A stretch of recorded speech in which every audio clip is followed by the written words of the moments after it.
Sir एक minute sir, ऐसा सोच है सबका कि आप 11 राज्य में अपने रणनीति से मुख्यमंत्री बना चुके हैं और बिहार में सभी नेता पर विश्वास नहीं है कि मतलब कहते हैं कुछ करते हैं कुछ, तो आप पर कैसे विश्वास करेंगे? हो सकता है सर आप सत्ता में आके आप भी इसी तरह कर दें। बिल्कुल ठीक बात है। तो अगर आप यहाँ पर, हम खगड़िया में 20 दिन से हैं, कम से कम 100 सभाओं में हमने बात करी होगी।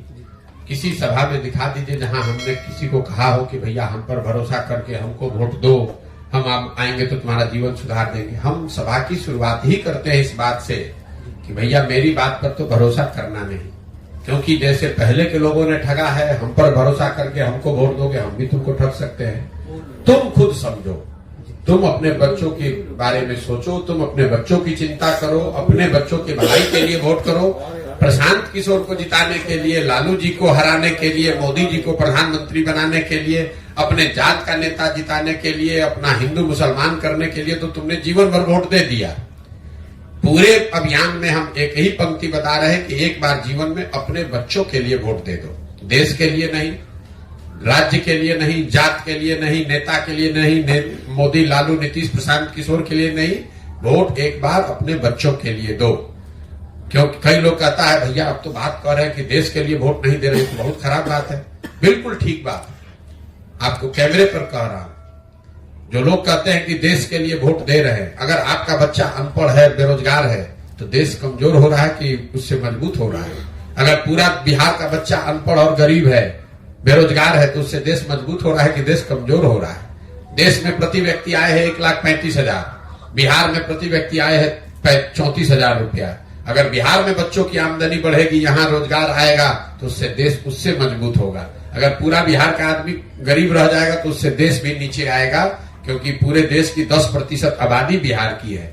इसलिए हम कह रहे हैं, डंके की चोट पर कह रहे हैं कि बिहार के लोगों के लिए समय है जब देश, राज्य, विचारधारा, जाति, नेता सबको छोड़कर एक बार अपने बच्चों की चिंता कीजिए। देश आगे बढ़ रहा है। इसी देश में बुलेट ट्रेन 1 लाख करोड़ का बन रहा है, खगड़िया में पैसेंजर ट्रेन भी नहीं चल रहा है। इसी देश में बिलियंस ऑफ डॉलर्स का इन्वेस्टमेंट आ रहा है, फैक्ट्रियां लग रही हैं। खगड़िया में आज भी लोग, खगड़िया, बेगूसराय में, मधुबनी, सीतामढ़ी में आज भी लोग 1960-70 के जमाने में जी रहे हैं।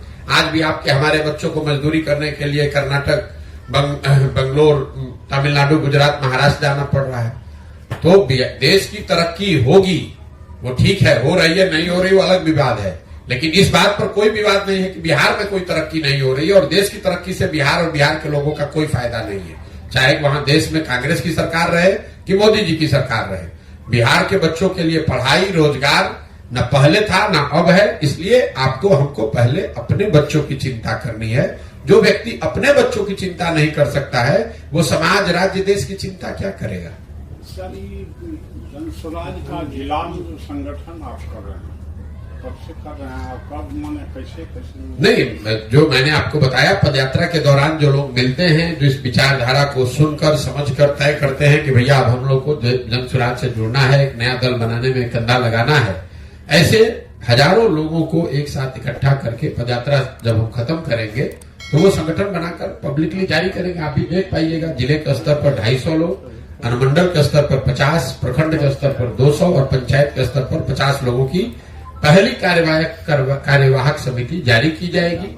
वही लोग मिलकर जन स्वराज की सोच को आगे घर घर पहुंचाने का जिम्मा लेंगे और इस चीज को आगे बढ़ाएंगे।